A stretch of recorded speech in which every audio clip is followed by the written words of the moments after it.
Panzerfaust versus veterans and buildings. The bolt action rule that will shock you. 6 veteran infantrymen holding an objective inside a solid building, a squad that should have been almost impossible to shift with no HE, and a single truck outflanking up the road carrying 2 soldiers each with a Panzerfaust. My entire squad gone in one activation, and I mean gone. And here's the really unsettling part. It was completely legal. In fact, it was textbook. I just hadn't read the right page of the book. So, if you've ever put troops inside a building and thought they're safe in there because there's no HE, this video is for you.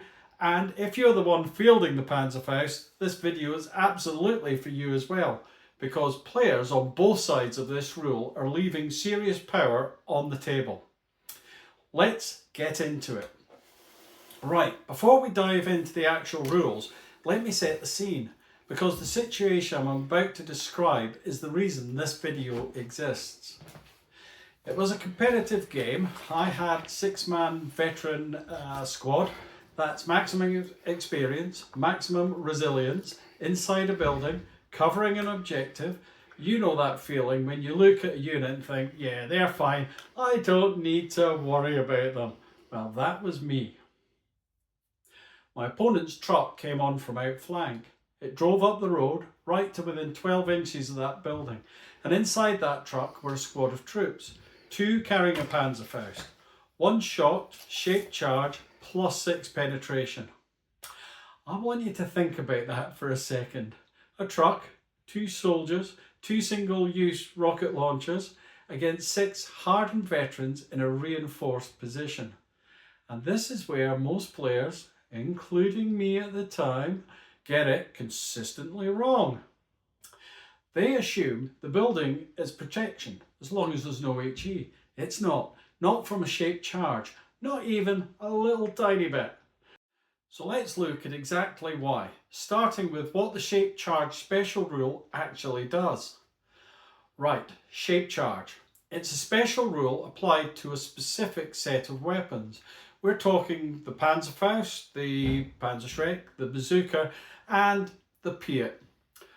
4 weapons, all with rocket propelled missiles, all sharing the same core mechanic. Now, before we get to buildings, and that's the really important bit, let's make sure we understand what the shaped charge rule does in general, because there are 2 things most casual players miss entirely. First, shaped charge weapons never suffer the -1 penetration modifier for firing at long range. Your standard anti-tank gun fires at something far away, and it loses penetration. Velocity drops, impact reduces, that's the physics.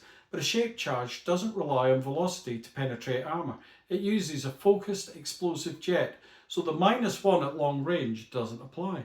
Second, and this one surprises people too, they also don't gain the +1 pen bonus for point blank range. So shaped charges are what I'd call flat. The penetration value is the same at 6 inches as it is at maximum range. No modifier in either direction. Now, why does this matter? Because it makes shaped charge weapons completely predictable. You always know exactly what penetration you're rolling against. No mental arithmetic required mid-game.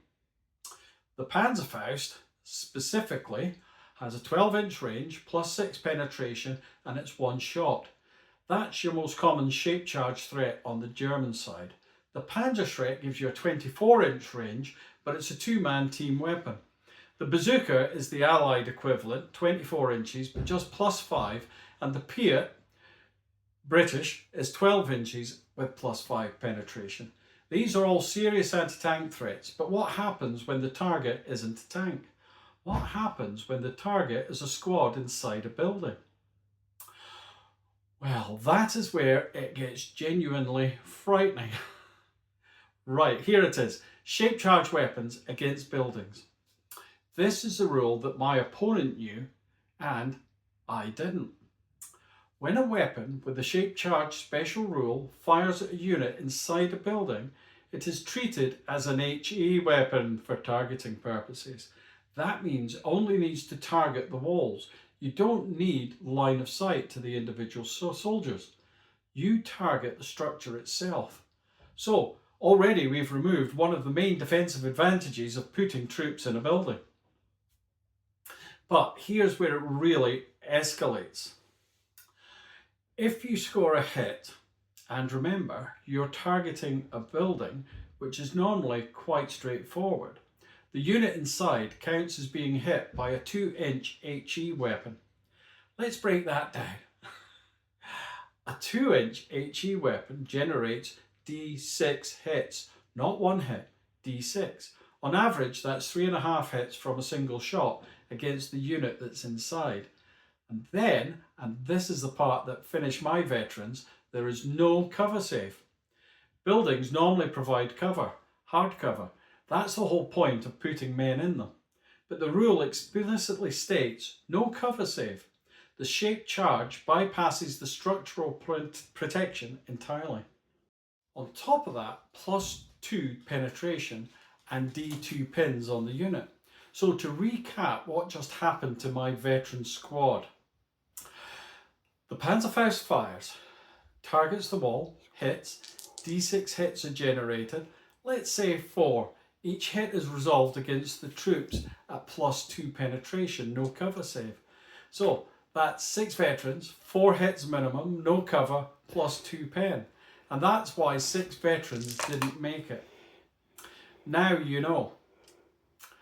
So let's talk about what you actually do with this information.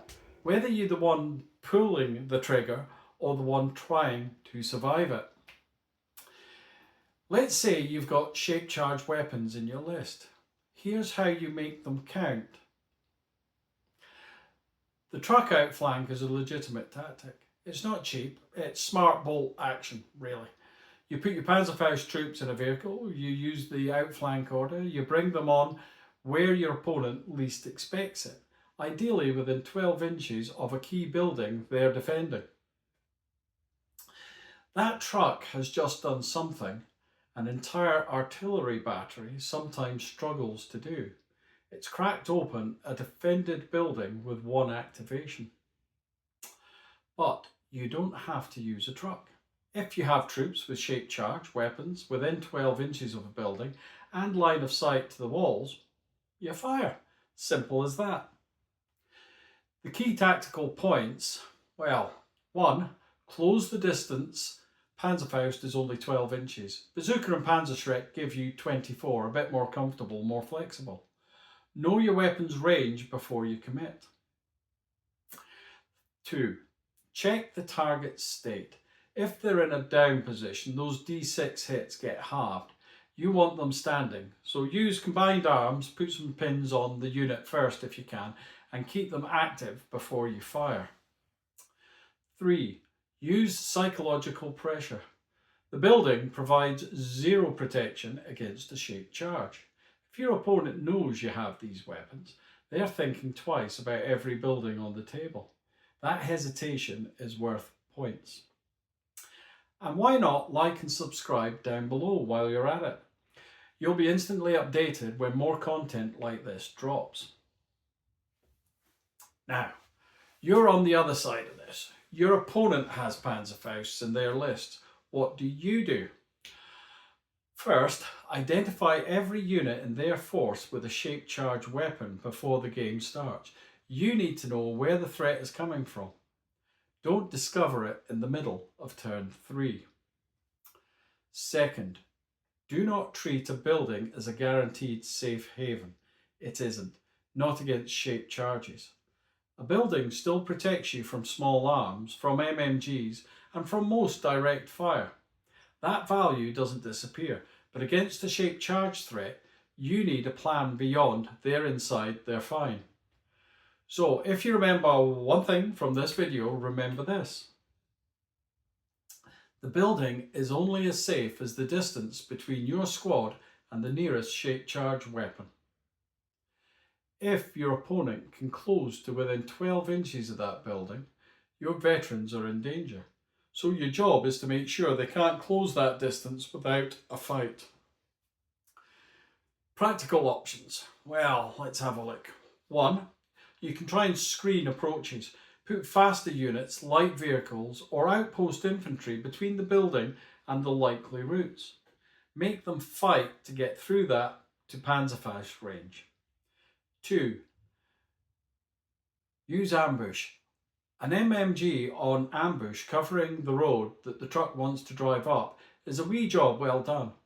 Kill the delivery mechanism before it delivers. 3. Reconsider the building entirely. If you're facing a list heavy on shaped charge weapons, a fortified unit in the open with good saves and a down order available may actually survive better than troops inside 4 walls. This is a real consideration. Know your opponent's list. Now, none of this means buildings are bad. They're not. Against an awful lot of threats, a solid building remains an excellent defensive choice. But you've got to account for shaped charges in your planning. Panzerfaust especially, as they're cheap, they're in a huge range of German lists and other Italians and Russians, and now they know exactly what they can do. The player who caught me out on this knew the rule inside out. He planned the entire outflank around it. Honestly, I respect that. I just wasn't ready for it. So let's come back to where we started. 6 veterans, 1 building, 1 truck, 2 Panzerfausts. The reason that worked wasn't luck. It wasn't overpowered rules. It was knowledge. My opponent understood a rule that I thought I understood, and he used it against me in exactly the right moment. And that's bolt action. That's what makes this game genuinely deep once you get past the surface level. And here's the flip side. Now that you've watched this video, you have that knowledge. And whether you're fielding shaped charges or trying to hold a building against them, you know what the rule actually says. You know how the dice work, and you know how to plan around it. That 6-man veteran squad didn't die for nothing. They died so your troops don't have to. And if you want the reference sheet that I use when I'm playing bolt action, just put ref sheet in the comments below and I'll send you a copy. Please like and subscribe or comment. Tell us if you liked it. Tell us if you didn't. I just love to hear from you all, and I try and reply to every comment. So take care, guys, and talk to you again soon.